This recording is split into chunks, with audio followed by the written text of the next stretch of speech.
Hi guys. Those Yesterday there was a main KS result has come. Mains result. Those were cleared. Congratulations for them. And I'm I'm planning to start a YouTube series on mains, all chapters and all topics. This will be like a revision for those who are starting anew. It will aid those who have already started also.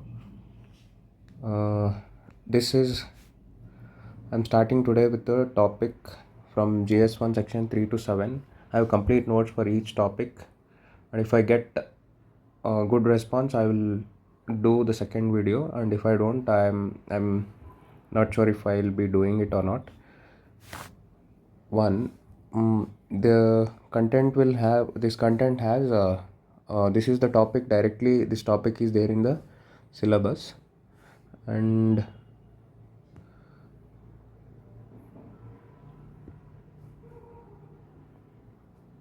this is there in the syllabus, and I will be speaking about the introduction of each topic and the body, what and all it has, all the aspects. Like we have pattern, for example, development patterns and disparities among the regions and between rural and urban areas. It is mainly speaking about disparities as a region, like here regional disparities, and as well as the rural and urban disparities. Okay, so it's the two subtopics in a single topic. It's a disparities in the developmental disparities among regions and urban and rural and urban. Here this topic has first pattern of development. It has first introduction, then the pattern of development, then the cause of disparities, then the consequences of disparities, the measures to reduce disparities, then the conclusion. So like this, each topic has similar kind of structure. So this is very much pretty enough for a good answer, and you will get very good marks. More than 90% of the marks given to this topic will you can score if you are able to write this answer. Now I'll start with introduction. So development patterns and disparities among regions and between rural and urban areas. So regions, introduction should be development is not uniform across the regions and between rural and urban areas. That is correct, right? So while some areas grow rapidly due to industrialization, infrastructure and policy support, others lag due to geographical, economic and social constraints, right? Geographical is the hilly areas, for example, uh, gets less attention, gets hilly areas for um, they're curtailed to develop these areas. So geographical and policy support, for example, the urban areas are surround Bangalore and Bangalore region. Only the investments or policies are tend to come only in these region. So North Karnataka and Hyderabad Karnataka, suppose they are comparatively means seen less with respect to the policy support. Then the infrastructure comes where already there is a existing business environment. So industrialization, it is also the same. Then so your introduction should contain industrialization, infrastructure, then policy support, then geographical, economic and social constraints. Social constraints include inequalities, education, poverty, etc., right? So these things should be there in your introduction. Okay, policy support, infrastructure, industrialization, geographical, economic, social constraints. Okay, then these disparities create inequalities in income, access to services and quality of life, right? So this is the logical conclusion to these existing constraints. While some areas grow, so because of the lack of industrialization, infrastructure and policy support, they create inequalities in income, right? The geographical, economic, social constraints create access to the service, right? Then the social constraints create a quality of life. So these are the consequences of these constraints. So these things should be there. So introduction: development is not uniform across regions and between rural and urban areas. While some areas grow rapidly due to industrialization, infrastructure, and policy support, others lag due to geographical, economic, or social constraints. These disparities create inequalities in income, access to services, and the quality of life. Then, the patterns of development, it is the pattern is either regional patterns, rural urban development patterns. Okay, so the here regional patterns has core periphery model, right? Developed urban centers act as the growth hubs while surrounding areas remain. So this is Bangalore is there. This is urban center. This is naturally gets promoted as urban centers and act as the growth hub, right? Electronic city and all you can see. So they become already the existing industries support the new coming industries because the new ones are already are dependent on the existing ones. This is the reason. So they get capital, labor easily, access to the market easily in these areas. Then while surrounding areas remain dependent. Okay, this peripheral areas remain dependent on this for daily wage jobs. As a cook, they often travel to the inner cities as a maid servants and other work. So they are dependent for their livelihood on the core of the city. Developed urban centers act as the growth hubs while surrounding areas remain dependent. Okay, the polarized development, some regions grow rapidly due to the concentrated investments leaving others behind. This is with respect to single region. Okay, this is with respect to polarization. See, Karnataka, excuse me for my bad shape of the map. Karnataka, here it is mostly developed. Okay, polarization happens here. Always development is there, and here hardly, unless or until somebody protests or something happens, then only the industries move. Okay, here Hubli is there, Davangere is there, Ballari is there, a little bit industrialized districts in these areas. So even in Hubli, you will not find software engineering companies, service-based companies, except very few MNCs like Infosys and other. I think only Infosys has. And here in Ballari we have JSW steel factory. Then Davangere has some textile industries. Otherwise, it is fully underdeveloped. And as compared to these, here we have Bangalore, Mysore. I mean, Bangalore, Mysore, all these regions, and this Udupi, Hassan side, this tourist areas, tourism gets promoted here. So the polarization you can see clearly here. So some regions grow rapidly due to concentrated development investments, leaving others behind. So investment has been concentrated in the southern part. Okay, then trickle down effect versus cumulative causation. It is, some believe development spreads gradually while others argue that the developed areas continue to attract more resources, right? So this is the belief, policymakers belief system, wherein some believe trickle down effect means this is a capitalist mindset, right? So they don't see businesses separate from the poverty alleviation programs. If business grows, the poverty decreases, and this is to some extent true also. While cumulative causation means all together rising together, sabka saath sabka vikas. I'm just saying, it is like, this is left wingers ideology, this is right wingers ideology, wherein cumulative causation means everyone should together put a step ahead, while trickle down effect is the capitalists do innovation and do wealth creation, who in turn will recruit for jobs in the middle class and educated class, who in turn will recruit other lower classes in for their homes, cooks, maids, and all, So this is called trickle down effect.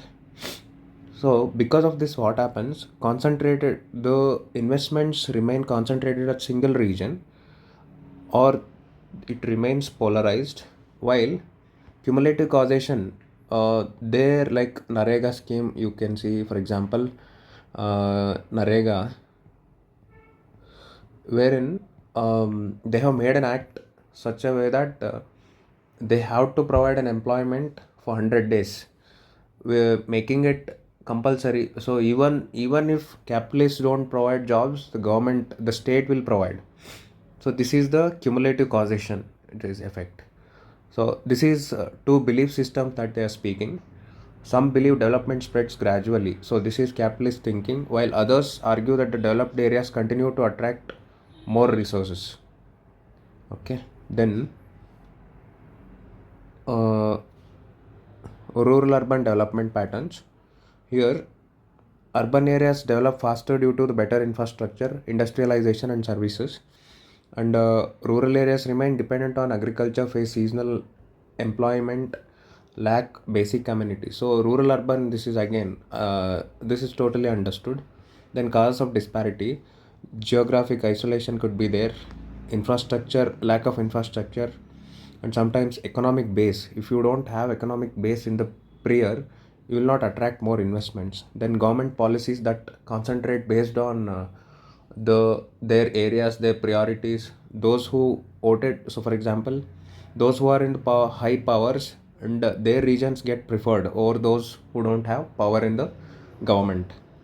Then the social factors, for example, literacy, caste, and gender affect the growth, right? So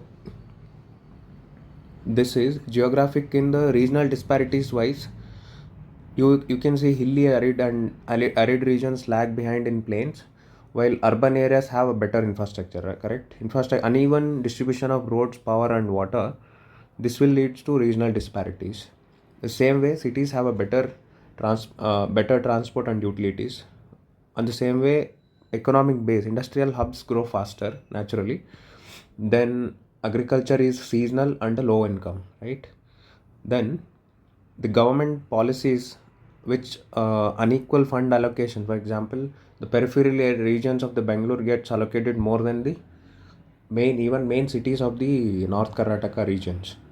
Then smart cities get more focus than the villages. So smart villages or urban concepts, they need to be implemented. Pura. Then social factors like literacy. So no skilled factories want to invest in the rural areas because they don't get workers there. They don't get a required skill there. They can't upskill the existing workforce there.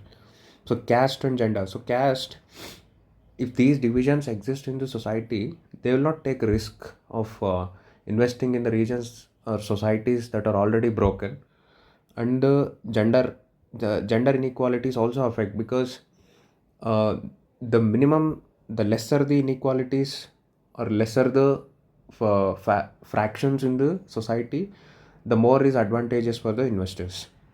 Then the migration, here, rural urban. So good well-meaning students like you and me, they keep migrating to the urban areas. So the rural areas are left behind, and they will not have, they don't do innovation, or this is what is called a brain drain in the villages. Then consequences, if you see economic consequences, there are so many consequences. Economic consequences are unbalanced growth, poverty traps. Then social consequences like migration, health and education gaps. Then political consequences like regional demands. Then social tensions.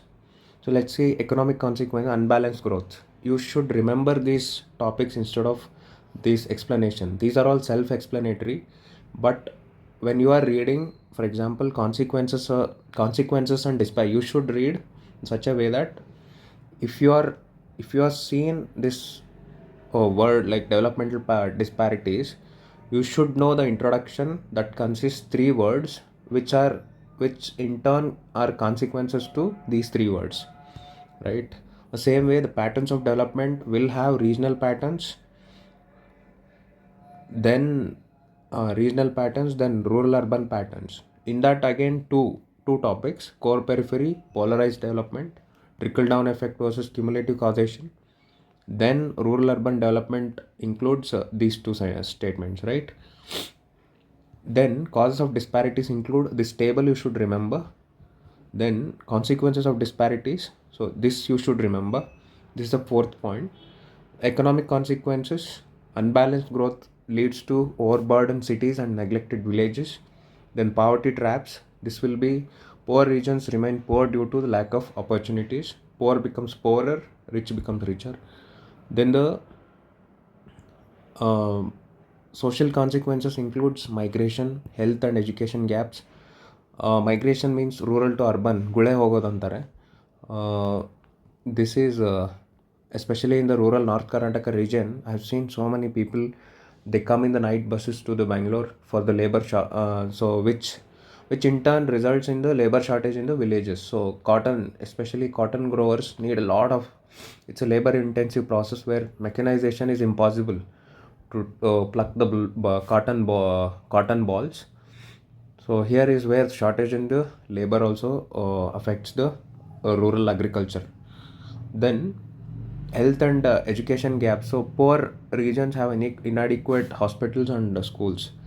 That is self-explanatory. Then political consequences, you can almost always see the regional demands call for special economic zones, reservations. You can see 371 J has come. Then the subsidies, they need subsidies on the region wise. Okay. Then special economic zones, they need like Hubli. I think now we have a new ones in Bidar, I guess. Bidar, Bijapur. Then social tensions include disparities fuel regional and class conflicts. So you can see the Twitter, we have North Karnataka as Kalyan Karnataka for a separate statehood. So these are all some of the issues if you don't do. These are all some of the consequences of the disparities. So then measures to reduce disparities. There are measures, but let us see what are these. Infrastructure development, so balanced industrialization, social welfare programs, urban rural linkages. Infrastructure development, rural roads, Pradhan Mantri Gram Sadak Yojana, electrification, Saubhagya Yojana. Then the digital connectivity like Bharat eNet.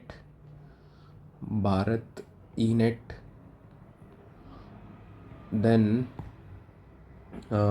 PMG Disha. Okay. G is Gramina digital Saksharata. So these are important, you should remember. Then I'll just use the blue. The special economic zones, these are special economic zones like tax cuts wherein develop investments pour in. Then amenities for employees, so independent ruling, they have their own civic models. So these proven to be very good models for economic development. Okay. MSMEs in the villages. MSMEs, we have mudra loans, then self-help groups, then social welfare programs, MGNREGA for rural employment, so 100 days of compulsory work for at least one household in the each family in rural areas. Education and family schemes like Ayushman Bharat, midday meals, then Arogya Karnataka, you can write. Then urban rural linkages, urban mission to develop smart cities, smart villages. Then reverse migration policies for employment in the rural areas, right? Reverse migration, like incentivize the village startup based on agriculture. Okay. Then smart agriculture. We have a Krishi Bhagya, wherein the irrigation facilities are provided for to dig the ponds. The polythene cover that is required to cover the land is provided by the government. To conclude, bridging regional and rural urban disparities is essential for the inclusive and essential development is essential for inclusive and essential substantial development. I'm sorry. So bridging regional and rural urban disparities is essential for inclusive and sustainable development. And balanced policy interventions, infrastructure growth, and targeted welfare programs can help reduce inequalities and create more equitable society. So your conclusion should have everything, as like introduction will have everything, a glimpse of everything in single words. The same way conclusion also should have a glimpse of everything, a single word to summarize the question that is asked. Okay, so with this I end up this topic. If you are liking this, let me know. If this video gets traction, I will complete I will upload other videos and complete this whole syllabus one by one. Thank you.